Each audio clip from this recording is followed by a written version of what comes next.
Hello everyone. Today we are going to discuss about a very important concept called as doctrine of basic structure.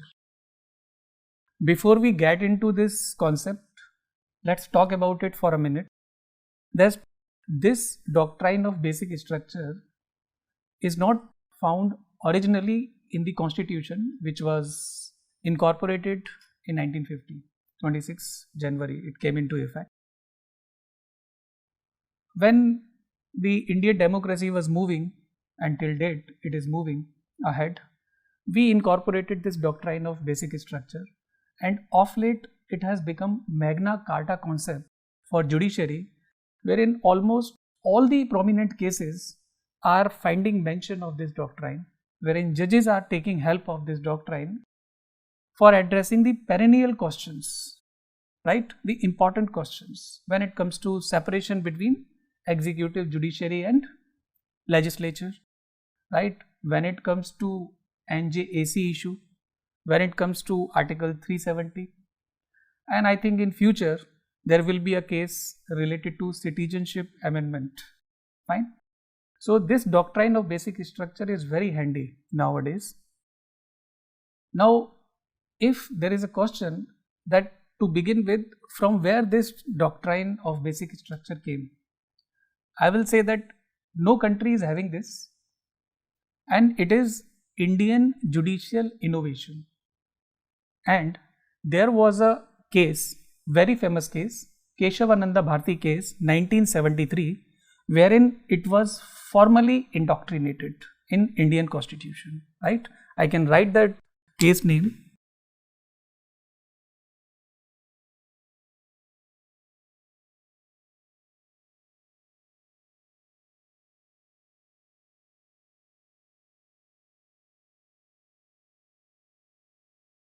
In this case, named as Kesavananda Bharati case 1973, formally this doctrine, right, came into being, but there is a history before this, and there is a kind of incidents or happenings after this. So there are two phases, post 1973 and pre 1973, right? So we will be dwelling into the domain wherein the cases were there, right? Because the building blocks are to be noticed, are to be discussed when we are discussing about the house, and what happened to that house, the effect of it, we will be discussing in post 1973 era, right? Now, this Kesavananda Bharati case, as the name suggests, is name of a person, and this person is, I think, male, right? If one farmer or child of your family is asking that who is this Kesavananda Bharati, or interviews are in the offing, interview panelist is asking UPSC person, member or chairperson, that who is this Kesavananda Bharati. So Kesavananda Bharati is name of a priest who was having religious property. Under Article 26, which is a fundamental right, it guarantees the individual that the person can maintain the religious structure over the land, but acquisition of property was there by the government. Government wanted to take that land, and that person approached the court, right? And wherein many other fundamental right and the atrocities of the then lady government were attached to this Kesavananda Bharati case. It is the landmark case in Indian democratic history, and till date it is continuing, right? We will be discussing this doctrine of basic structure in detail, but we can discuss about the things happened before 1973, right? The story starts from Shankari Prasad case,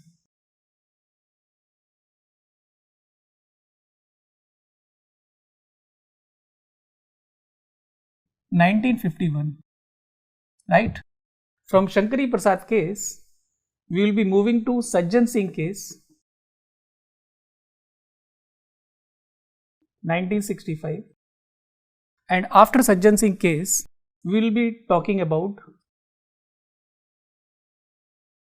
Golaknath case, 1967, right? So in Shankari Prasad case, judiciary decided that Parliament is having two types of power under Article 368, that is ordinary legislative power and something called as constituent legislative power under Article 368. In short, I am writing it as OLP and it is a CLP. The judiciary held that under Article 368, which is about amendment to the Indian Constitution, and the amendment procedure has been taken from South Africa. The Parliament is enjoying two types of power, OLP and CLP. By using CLP, Parliament can make one act, Constitutional Amendment Act, to amend the Constitution. Say for example, Article 21 needs to be amended. Say for example, Article 21A was incorporated through 86th Constitutional Amendment Act, right? So this Article 368 CLP was used because the text has to be incorporated in the original Constitution. By using OLP, Parliament can make a law for day-to-day business. Say for example, one DPSP, Directive Principle of State Policy, which are not enforceable in court of law. These are advisable in nature. So one law has to be made. Say for example, Uniform Civil Code, right? Under Article 44, we can make about these things, but of late we have not drawn the final line about UCC, but it will be the next target of the government. So we can make day-to-day laws, or for routine things we can make the laws. This was the take of the judiciary in Shankari Prasad case. But what was there in Shankari Prasad case? Actually, after 1950, the government was having the challenges that we need to have national development, and national development requires roads, bridges, big dams, and if we need to make these public projects, we need to acquire the land. But if this land is of yours and I want to acquire it as a government, you will be having some pain in your stomach, yes or no? So some people were there, they were having some pain. Shankari Prasad, his full name is Raja Shankari Prasad. You understand, Raja? So that way he was having acres of land and we had to make the road, but his property was coming in between. Government was saying that we have to demolish it. Then he approached the court and the Parliament was finding it very difficult, and to formalize such act, that is acquisition of property, what they did, they incorporated Article 31B and Article 31C, and along with this they incorporated what is called as Schedule 9. You know it very well that Article 31 is about right to property, yes or no? So Article 39B and Article 39C are exception to it. They say that under certain conditions we can have the property. So public project, nationalization things, right, to stop concentration of wealth, we have to do this. It's not a kind of non-legal era wherein the self-styled people will be emerging, coming on the horse like Amitabh Bachchan, that Lala, come out of your house and we will be freeing the land and all, taking the paper, returning it to the farmers. So that way we cannot go ahead. There is a formal legal way through which we can proceed. Fine. Now these Article 31B and C along with Schedule 9, these were challenged in Shankari Prasad case, but judiciary was saying that contest is good, national development is addressed, we are acquiring the property, but it is for national development. Then it allowed the violation of Article 31. Fine. This line and length was maintained up till Sajjan Singh case 1965, the same line and length, right? In this 17th Constitutional Amendment Act was challenged. Actually, Sajjan Singh, he was appointed in the police machinery as sub-inspector or ASI. Then the appointment was challenged. Fine. Article 19 talks about the profession, the work and all we can profess, right? Then in this case also, judiciary held that the parliament in good contest, which is good for national development, it can be allowed. So OLP and CLP both were enjoyed by the parliament, and of course the act and laws made by the parliament could be challenged in the judiciary. So what was the position up till 1965 from Shankari Prasad case to Sajjan Singh case? If I want to give the pedagogic touch to such happening, it is a seesaw game, right? Lakshman Sahab, you know, one of the prominent cartoonists, now no more. He was given Padma Award also. Every day he was coming up with the new cartoon, and all story was covered in one cartoon. So judiciary and legislature. So this is what separation of power and equality is there. You can do your work, I am also doing my work, right? Now, after this, the same 17th Constitutional Amendment Act was challenged in Golaknath case, 1967. What is the full form of Golaknath and who is he? His full name is William Golaknath, and William name again remind us of the British era, and his relative Henry and William Golaknath, they both put a case because their property was to be acquired. Fine.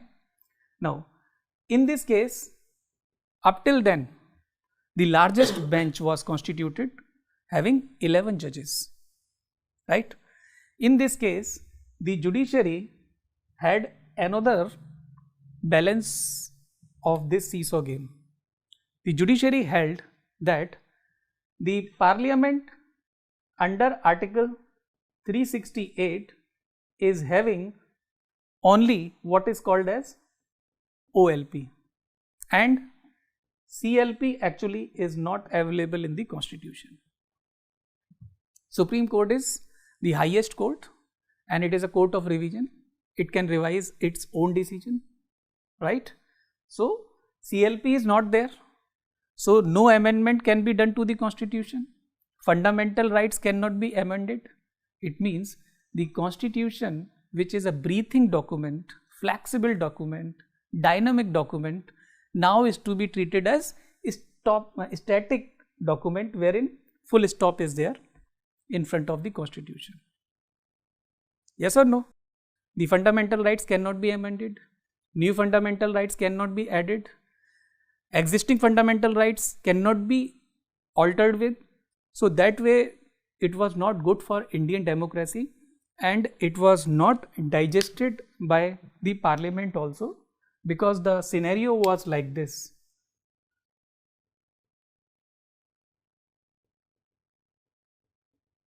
It is legislature and it is judiciary. You have hanged the partner in the air. You have done it in your childhood or not? Cheating, right? So it was not good for separation of power. Fine. It happened in Golaknath case. Now something was to be done to have this. Parliament responded to this decision by the court in something called as 24th Constitutional Amendment Act 1971.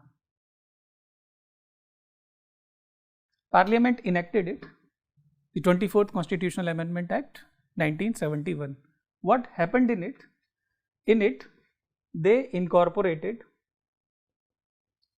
Article 13, Clause 4, Article 368 clause 3 as well as the title of Article 368.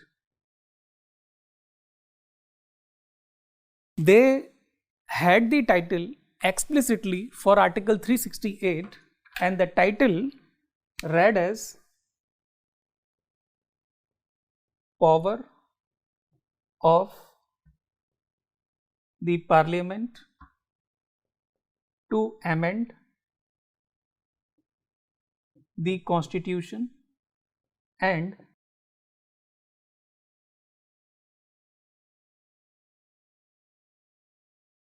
procedure therefore. This was the title of Article 368. Very clearly, CLP was reinstated back to its previous position. You are getting my point? What was the take of judiciary in Golaknath case? That CLP is not available. Article 368 is providing merely the procedure for the power given under Article 13.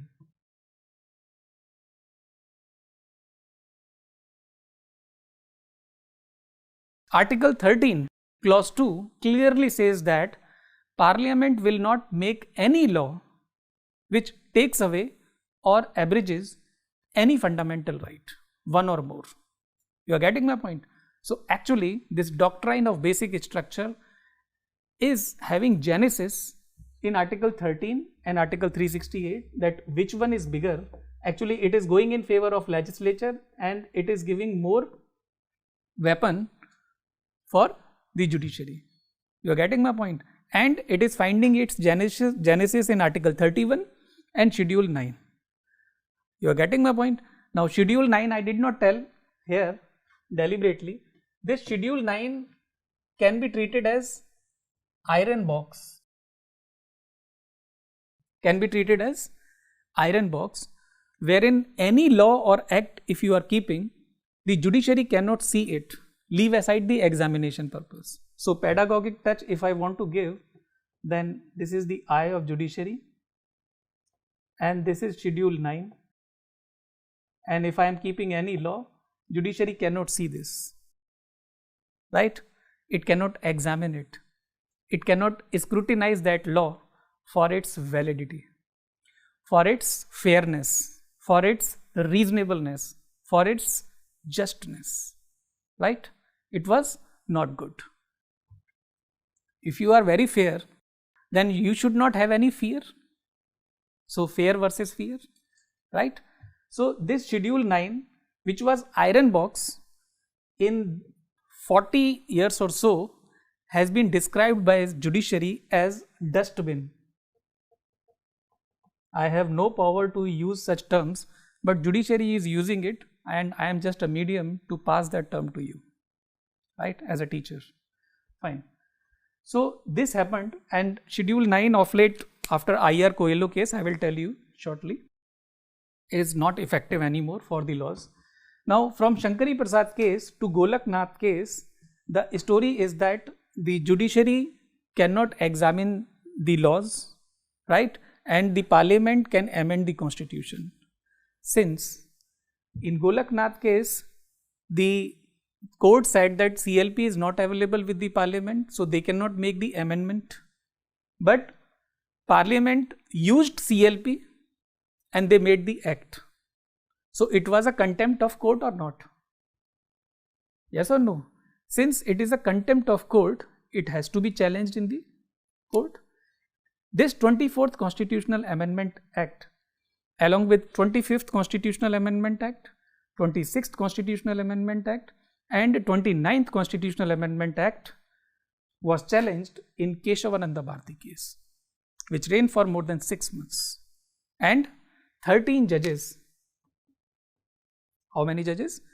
13 judges were there in this. This doctrine of basic structure was for the first time cited by Justice Mudholkar. He uttered a term called as basic feature, Justice Mudholkar, right or not? But Formally, it was implemented or included in this jurisprudence by Justice Hansraj Khanna. What is the name? Hansraj Khanna, right? So, this Kesavananda Bharati case, what was the take of the judiciary? Judiciary said that, okay, we consider that the parliament can have CLP and OLP both. It means it can amend the constitution, right? It can amend the fundamental right. But there was a small word, but, in front of okay. This amending power available with the parliament are available with it not unlimitedly, but these are limited to the extent basic structure of the constitution is not destroyed. So what they did actually, they draw one Lakshman Rekha around the parliament. Within this Lakshman Rekha, they can amend the constitution, they can amend the fundamental right, but beyond this cutoff mark, they cannot go. So this is perimeter of 2 pi r. This was the Lakshman Rekha, and this Lakshman Rekha is not fixed. It's very dynamic and still it is evolving. But if there is a question in UPSC, 10-mark question, that define basic structure. So what will you be writing in this?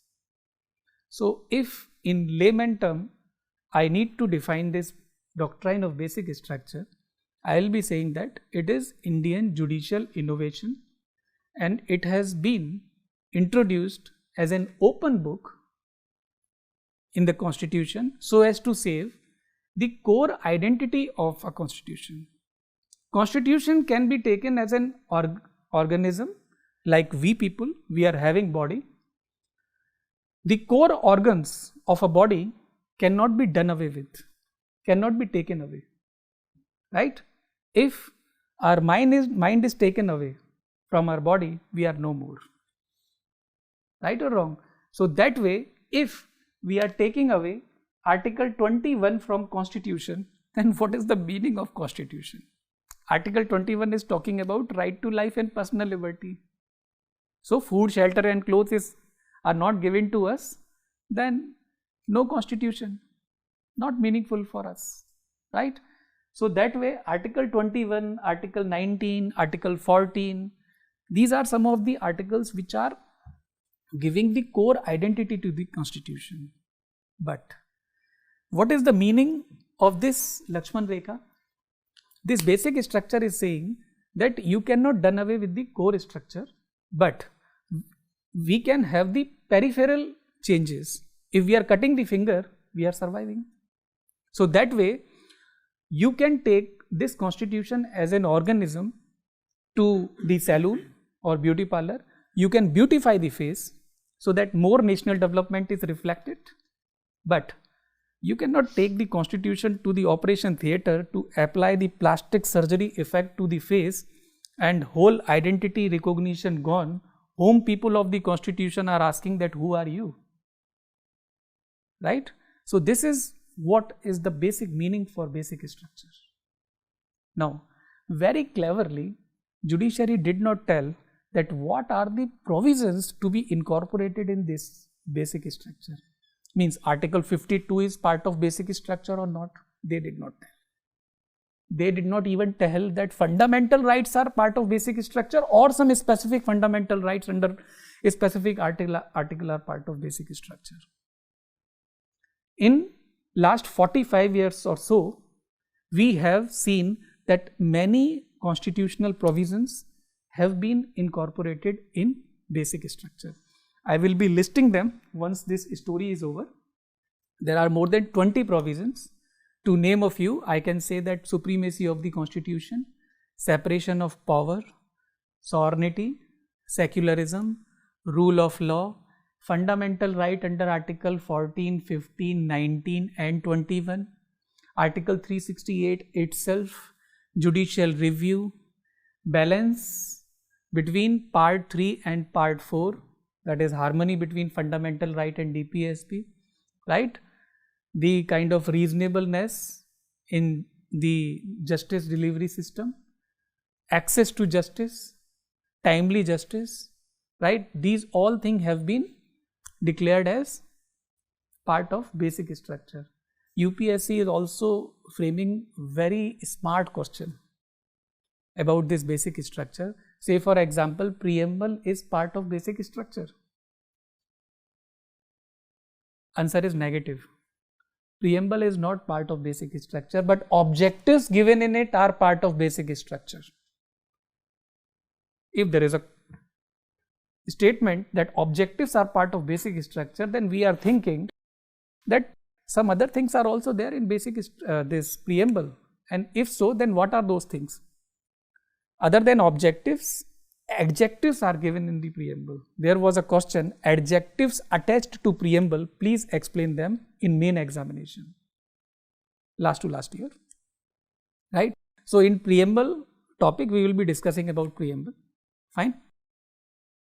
Now coming back to the kind of cases we were discussing, from Shankari Prasad to Sajjan Singh to Golaknath to Kesavananda Bharati case, that what happened after this Kesavananda Bharati case. In Kesavananda Bharati case, what was the scenario?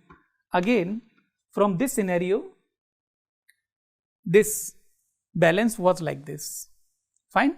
Now, after Kesavananda Bharati case, there are some cases in post 1973 era we need to discuss.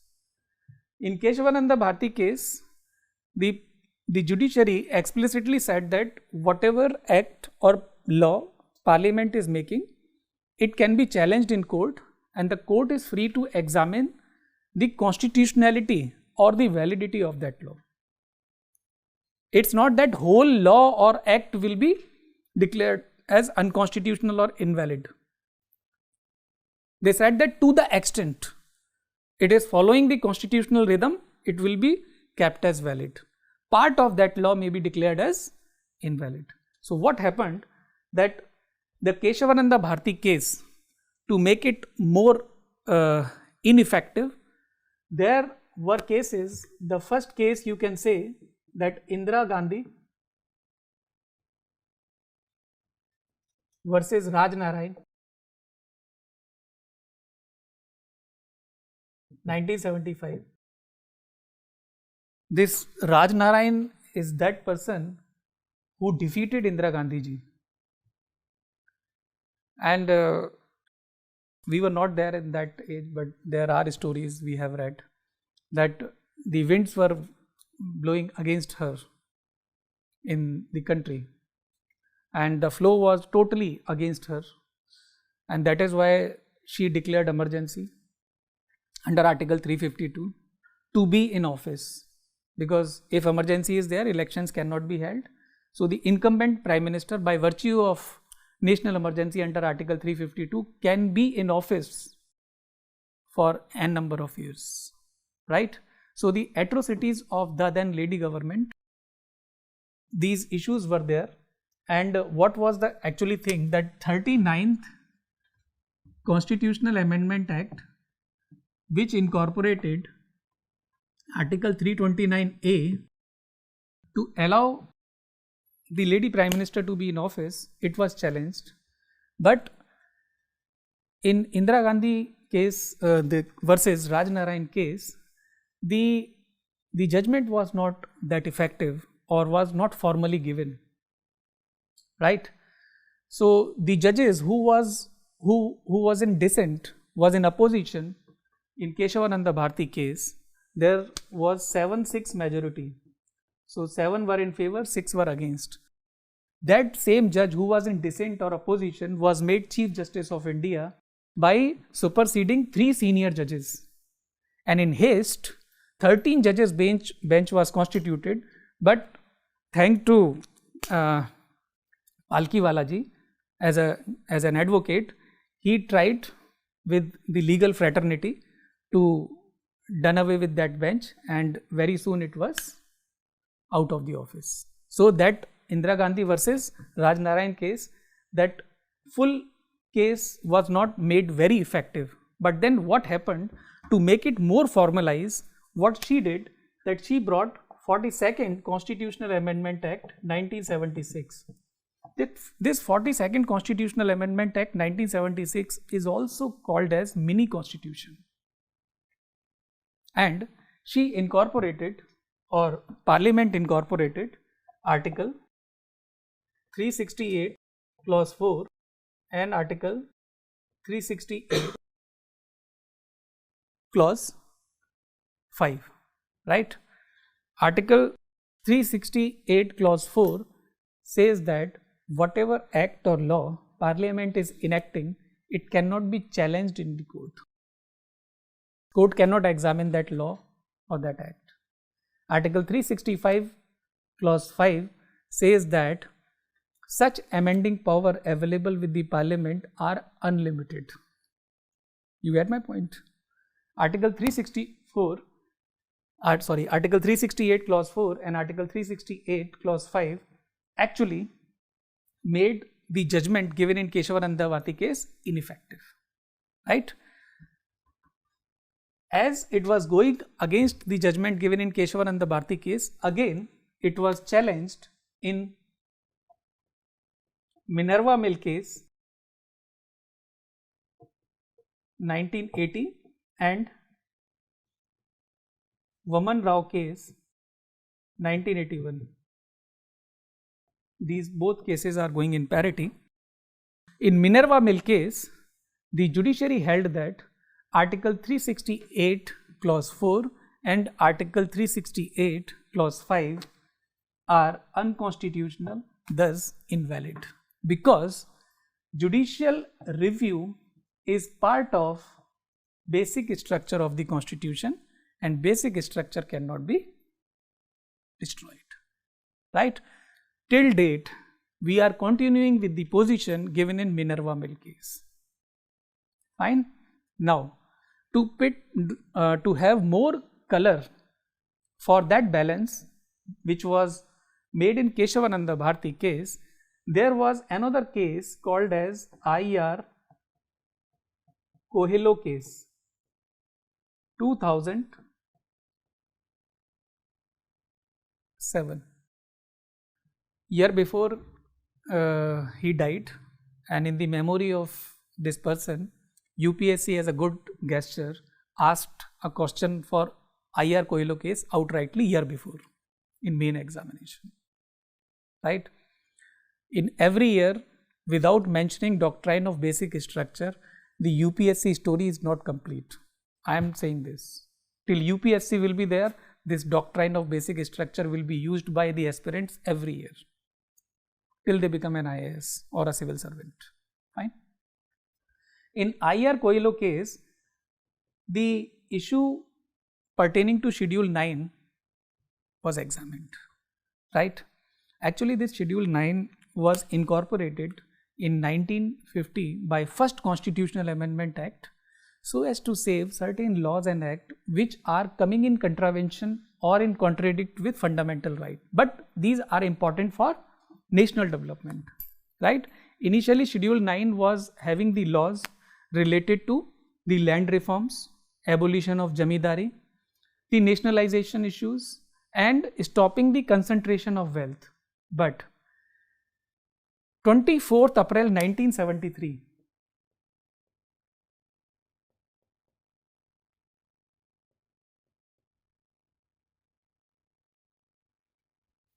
on this date, the total number of laws in it were 64 laws and act taken together, and these laws were by and large fairly good for national things.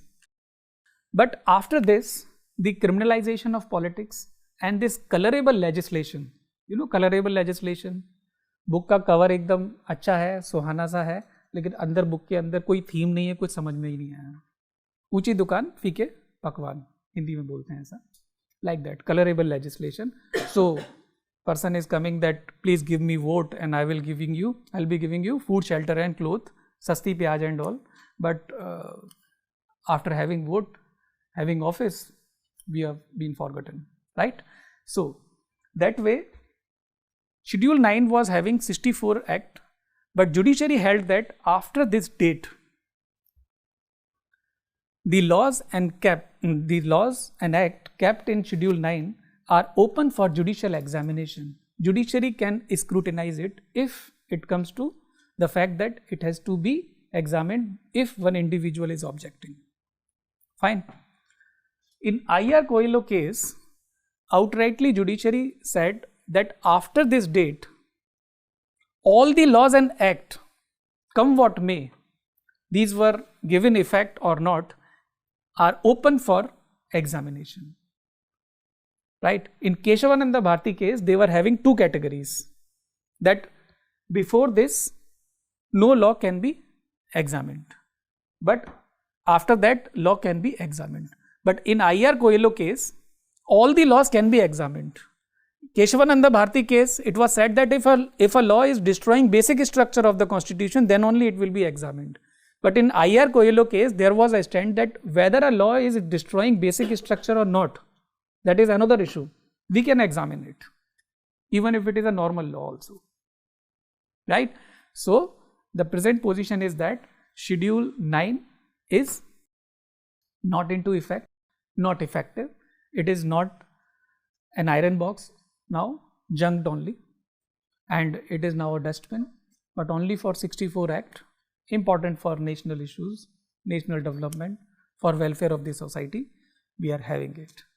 Fine.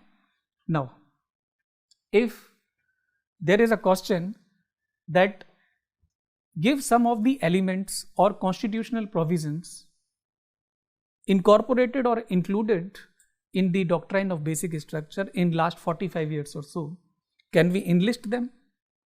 Of course we can. To have them here, if we make the list for the elements, we can say that supremacy of the constitution,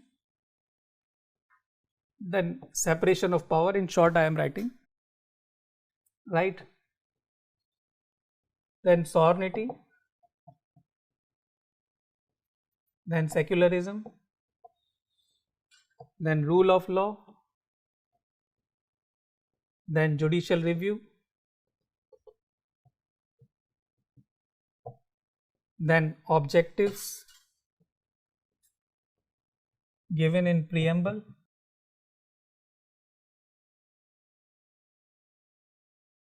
then parliamentary democracy, then free and fair election,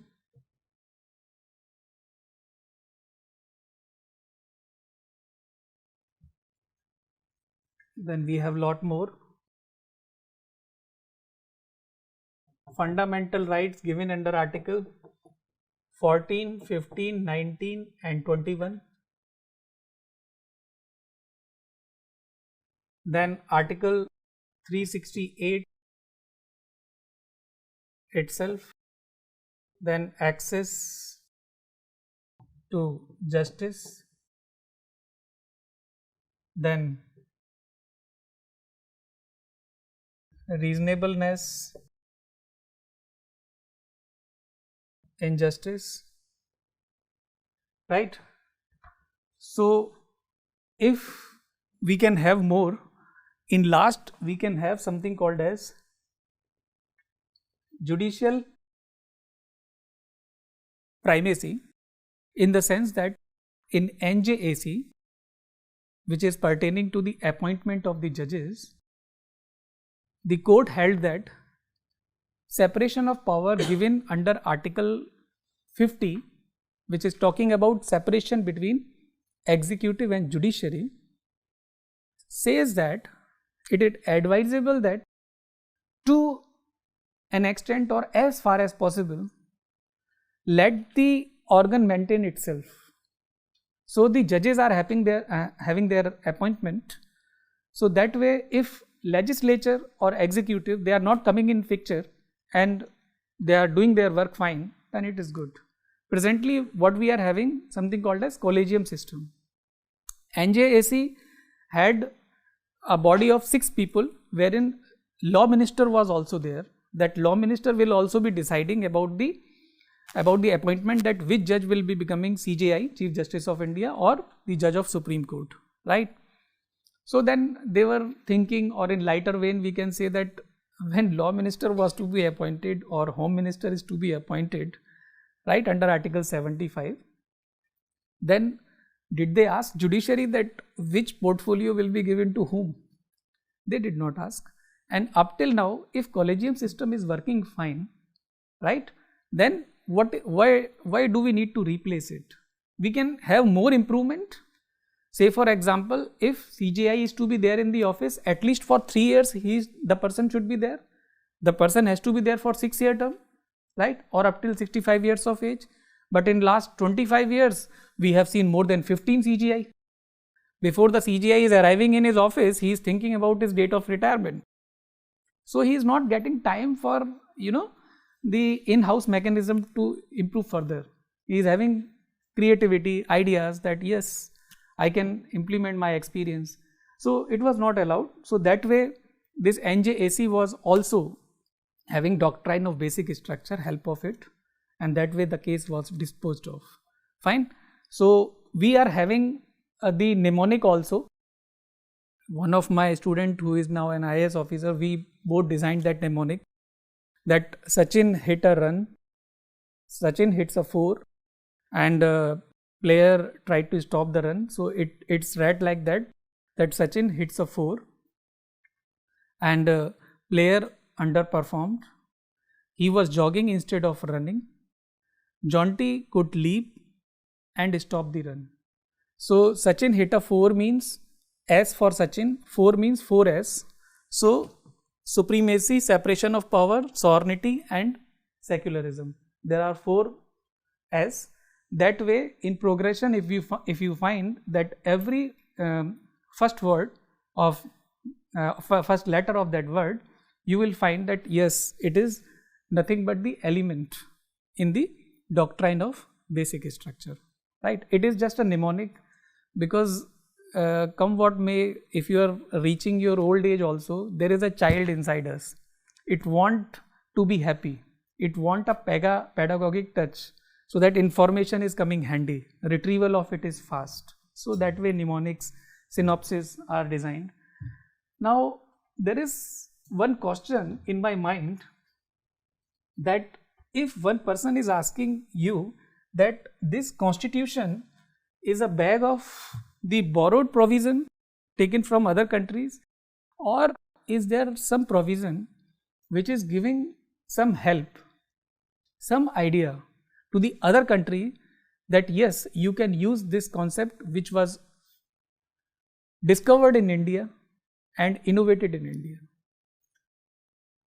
The answer is doctrine of basic structure. And if there is a very factual question that this doctrine of basic structure in recent year was declined to be accepted by which of the following country, right? Malaysia, Bangladesh, in short I have written, Uganda, Singapore.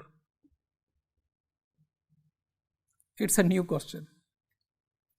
Of course, my best book is the Hindu newspaper, right? So we have a question out of it. I'll tell you a story behind this also. But do you have any idea? Because doctrine of basic structure for Indian constitution and Indian democracy, but these are other countries. Answer is Singapore. Singapore did not accept doctrine of basic structure. Actually, it is not finding its mention in that constitution, and there was a Justice Frederick Arthur Chuha, I mean CHUA, not Chuha, that mouse. He said that doctrine of basic structure is not good for our country, because from country to country situation is different, right? Other countries made use of it in the court. Say for example, in Bangladesh, in Anwar Hussain Chaudhary 1989 case, this doctrine of basic structure had a mention, right? And that way in Malaysia also, when the court was saying that judicial review, judicial examination is our right, that we can have the scrutiny of the law made by the legislature, that way doctrine of basic structure found its mention, right? And in the same way, Uganda, the President Museveni, he was attaining the age of 75 last year in 2018, and to be in office, what he did, that he had amendment that the upper limit is to be removed so that I can be in office. So he removed it. Opposition people had case in the court that he is becoming dictatorial and all, but then the court upheld the validity of that law, that there is no problem for President Museveni. So whether it is judiciary which is favored by doctrine of basic structure or it is legislature, it is not the matter of the fact. Matter of the fact that that law or act or the judgment is fair or not, people are happy or not, country is progressing or not, right? So that is a kind of big picture. But of course, from our examination point of view, there are the cases that we have discussed. Many questions UPSC has asked in 2019 also, just 1 month back, or I think 2 months back, they had a question directly from doctrine of basic structure, that the amending power available with the parliament are absolute and parliament can destroy basic structure or not, right? The context is important, and that context is coming from current affairs and from newspapers.